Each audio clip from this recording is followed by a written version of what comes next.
ഞാൻ എപ്പോഴും ഓർക്കും, വത്തിക്കാനിലെ സെൻറ്റ് പീറ്റേഴ്സ് ദേവാലയത്തിൻ്റെ മുകളിൽ മേൽത്തട്ടിൽ അതിമനോഹരമായ വർണ്ണചിത്രങ്ങൾ വരച്ചു വെച്ച വൃദ്ധനായ ഒരു കലാകാരനുണ്ടായിരുന്നു. 90കളിലാണ് മൈക്കൽ ആഞ്ചലോ ആ ചിത്രങ്ങൾ പൂർത്തിയാക്കിയത്. അദ്ദേഹത്തിന് അതികഠിനമായ വേദന, അസുഖമുണ്ടായിരുന്നു. അതിനെയെല്ലാം അവഗണിച്ചിട്ടാണ് വിശുദ്ധ പത്രോസിൻ്റെ സിംഹാസനപ്പള്ളിയുടെ ഈ ചുമതല അദ്ദേഹം ഏറ്റെടുത്തത്. അദ്ദേഹം അന്നൊരു വാചകം പറഞ്ഞു, ദൈവം എന്നെ ചില ചുമതലകൾ ഏൽപ്പിച്ചിട്ടുണ്ട്. എനിക്ക് ദൈവം ഏൽപ്പിച്ച ഒരുപാട് പണികൾ എനിക്കിനി ചെയ്തു തീർക്കാനുണ്ട്. ഞാനത് ചെയ്ത് തീർത്തിട്ടേ മടങ്ങുകയുള്ളൂ. അതാണ് ദൈവത്തിൻ്റെ നിയോഗം. നമുക്കറിയാം, ബൈബിൾ ലക്ഷക്കണക്കിന് കോടിക്കണക്കിന് മനുഷ്യരുടെ അവരുടെ പ്രയാണത്തിൻ്റെ പാതയിലെ വെളിച്ചമാണ്. ഒരുപാട് മനുഷ്യർ അവരുടെ ജീവിതത്തിലെ പ്രതിസന്ധികൾ, സങ്കടങ്ങൾ, പ്രയാസകരമായ നിമിഷങ്ങളെല്ലാം മറികടക്കുന്നത്, പിന്തിരിഞ്ഞോടാതെ തളർന്നു വീഴാതെ അവരതിനെ മറികടക്കുന്നത് ബൈബിളിലെ മനോഹരമായ നമുക്ക് ആശ്വാസം തരുന്ന വാക്കുകളിലൂടെയാണ്.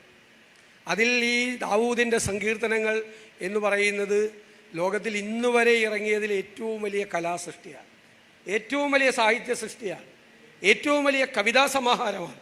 അതിനേക്കാൾ മറ്റൊന്നും ഇറങ്ങിയിട്ടില്ല.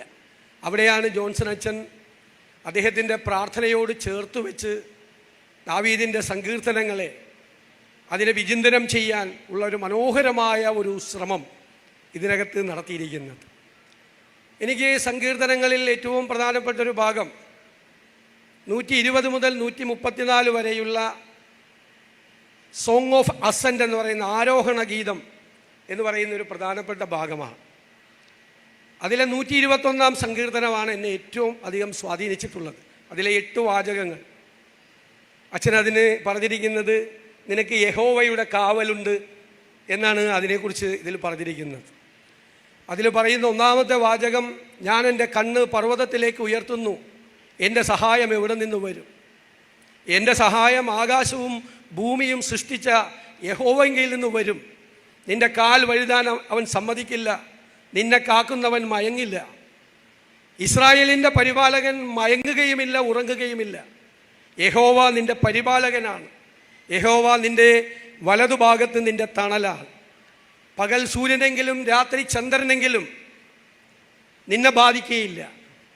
യഹോവ ഒരു ദോഷവും വരാത്തവണ്ണം നിന്നെ പരിപാലിക്കും, നിൻ്റെ പ്രാണനെ പരിപാലിക്കും. 8-ാമത്തെ വാചകം, യഹോവ നിൻ്റെ ഗമനത്തെയും ആഗമനത്തെയും ഇന്നു മുതൽ എന്നേക്കും പരിപാലിക്കും. യഹോവ നിൻ്റെ ഗമനത്തെയും ആഗമനത്തെയും ഇന്നു മുതൽ എന്നേക്കും പരിപാലിക്കും. എന്തൊരു അഷ്വറൻസാണ്, എന്തൊരു ഉറപ്പാണ് നമുക്ക് തരുന്നത്.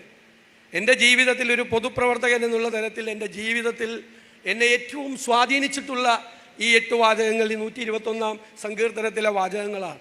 എന്തൊരു കരുത്താണ് അത് തരുന്നത്. ചിലപ്പോൾ ചോദിക്കും സഹപ്രവർത്തകർ, എന്താണ് ഇത്ര കോൺഫിഡൻസ്? ഈ ആത്മവിശ്വാസത്തെ ചിലർ അഹങ്കാരമായി തെറ്റിദ്ധരിക്കും. കാരണം ആത്മവിശ്വാസവും അഹങ്കാരവും തമ്മിൽ നേർത്ത വരമ്പ് മാത്രമേ ഉള്ളൂ. ആത്മവിശ്വാസം എന്ന് പറയുന്നത് ഈ കരുത്താണ്, അവൻ വലതുഭാഗത്തുണ്ട് എന്നുള്ള ധൈര്യമാണ്.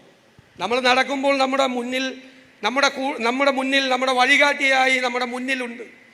അന്ധകാരത്തിലൂടെ കടന്നു പോകുമ്പോൾ വെളിച്ചം പകരാൻ അവൻ കൂടെയുണ്ട് എന്നതാണ് നമ്മുടെ ആത്മവിശ്വാസം. അതാണ് ജീവിതത്തിലെ പ്രതിസന്ധികളെ മറികടക്കാൻ, ഏത് പ്രതികൂലമായ സാഹചര്യം വന്നാലും അതിനനുകൂലമാക്കി മാറ്റി എനിക്ക് തരാൻ അവൻ എൻ്റെ കൂടെയുണ്ട് എന്ന വിശ്വാസമാണ്.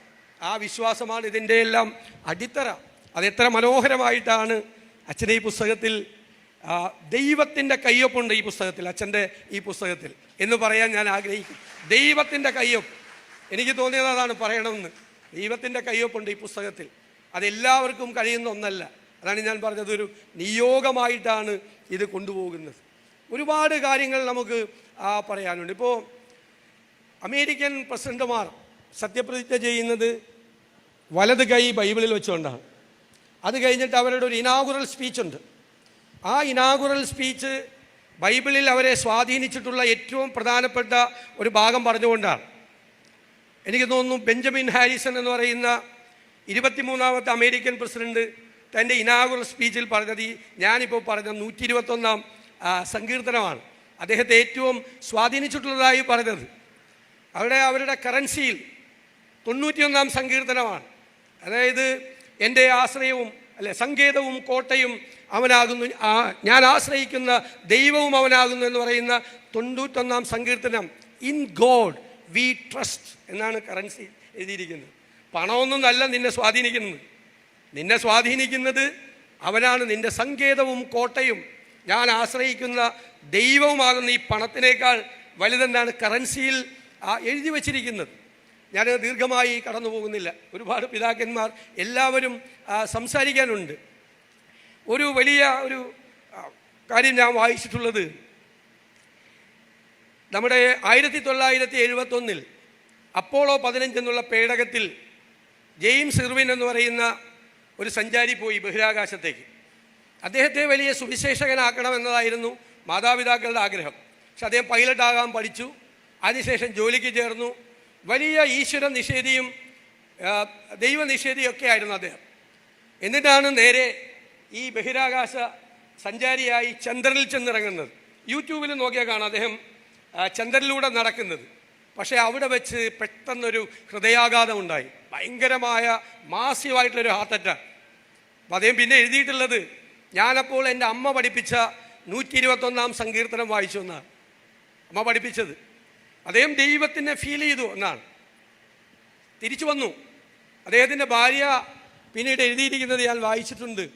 അദ്ദേഹം ശരിക്കും ദൈവത്തെ തൊട്ടറിഞ്ഞു. അദ്ദേഹം തൻ്റെ വലത് ചുമലിലൂടെ പതുക്കെ നോക്കി ദൈവത്തെ. അതൊക്കെ കൂടെയുണ്ട് പ്രസൻസ്, അദ്ദേഹത്തിൻ്റെ ദൈവത്തിൻ്റെ സാന്നിധ്യം, ദൈവത്തിൻ്റെ തലോടൽ തനിക്കുള്ളതായി ചന്ദ്രനിൽ വെച്ച് അനുഭവപ്പെട്ടു എന്നാണ് അദ്ദേഹം എഴുതിയിരിക്കുന്നത്. നമുക്ക് എല്ലാവർക്കും അനുഭവപ്പെടും. അദ്ദേഹത്തിന് മാത്രമല്ല, നമുക്കെല്ലാവർക്കും അത് അനുഭവപ്പെടും എന്ന കാര്യത്തിൽ യാതൊരു സംശയവുമില്ല. നമ്മുടെ പ്രാർത്ഥനകൾ, നമ്മുടെ ചിന്തകൾ, നമ്മുടെ വിശ്വാസം, അതാണ് എല്ലാവർക്കും കരുത്തു പകരേണ്ട ഒന്ന്. ഈ പുസ്തകം നമ്മൾ വായിച്ചു തീരുമ്പോൾ എനിക്ക് തോന്നുന്നു ബൈബിൾ പഠിതാക്കൾക്കും വിശ്വാസികൾക്കും എല്ലാമുള്ള ഒരു റെഫറൻസ് ഗ്രന്ഥമാണിത്. റെഫറൻസ് ഗ്രന്ഥം എല്ലാവർക്കും എപ്പോൾ വേണമെങ്കിലും നോക്കാൻ. ഞാനിത് സൂക്ഷിച്ചു വെച്ചിട്ടുണ്ട്. എപ്പോൾ വേണമെങ്കിലും ഒന്ന് മറിച്ച് നോക്കാൻ. നമ്മൾ വല്ലാതെ പതറുമ്പോൾ നമുക്കൊരു ആശ്വാസമായി ഈ പുസ്തകം ബൈബിളിൻ്റെ കൂടെ അച്ചടിയെഴുതിയ ഒരു പുസ്തകമുണ്ട്. ഇപ്പോൾ കർദിനാൾ പദവിയും ബിഷപ്പ് പദവിയും പൗരോഹിത്യ പദവിയും ഒന്നും ഓണം ബമ്പർ ലോട്ടറി അല്ല. പോളികാർപ്പസ് തിരുവേനി ഇരിക്കുന്നു, വലിയ പദവിയിലേക്ക് വന്നിരിക്കുന്ന. അത് യഥാർത്ഥത്തിൽ സഭയും വിശ്വാസ സമൂഹവും നമ്മൾ ആശ്രയിക്കുന്ന ദൈവവും നമ്മളിൽ ഏൽപ്പിക്കുന്ന കുരിശാണ്. ശരിക്കും ഈ പൗരോഹിത്യം എന്ന് പറയുന്നത് കുരിശ് ചുമക്കലാണ്. ഇടയൻ്റെ ജോലി ആടുകളുടെ സംരക്ഷണം മാത്രമല്ല, ഭൗതികവും ആത്മീയവുമായ ഒരു തലത്തിലേക്ക് അവരെ കൂട്ടിക്കൊണ്ടുപോവുകയാണ്. ആ പൗരോഹിത്യത്തിൻ്റെ ലൂക്കാസിൻ്റെ സുവിശേഷത്തിലെ 12-ാം അധ്യായത്തിൽ പറയുന്നുണ്ട്, കള്ളൻ ഇന്ന നാഴികയ്ക്ക് വരും എന്നറിഞ്ഞ് വീട്ടുടയൻ അറിഞ്ഞിരുന്നുവെങ്കിൽ അവൻ ഉറങ്ങാതെ കാത്തിരുന്ന് തൻ്റെ വീട് തുറപ്പാൻ അവനെ സമ്മതിക്കില്ലായിരുന്നു. നാഴികകൾക്കകം മനുഷ്യപുത്രൻ്റെ വരവിനായി സജ്ജരാകുക എന്നാണ്.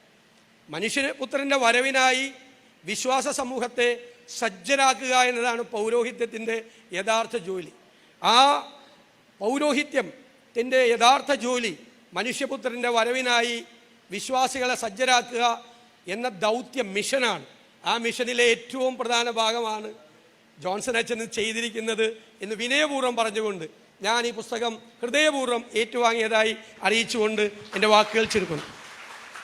അങ്ങയുടെ ഊർജ്ജസ്വലമായ വാക്കുകൾക്ക് നന്ദി സർ.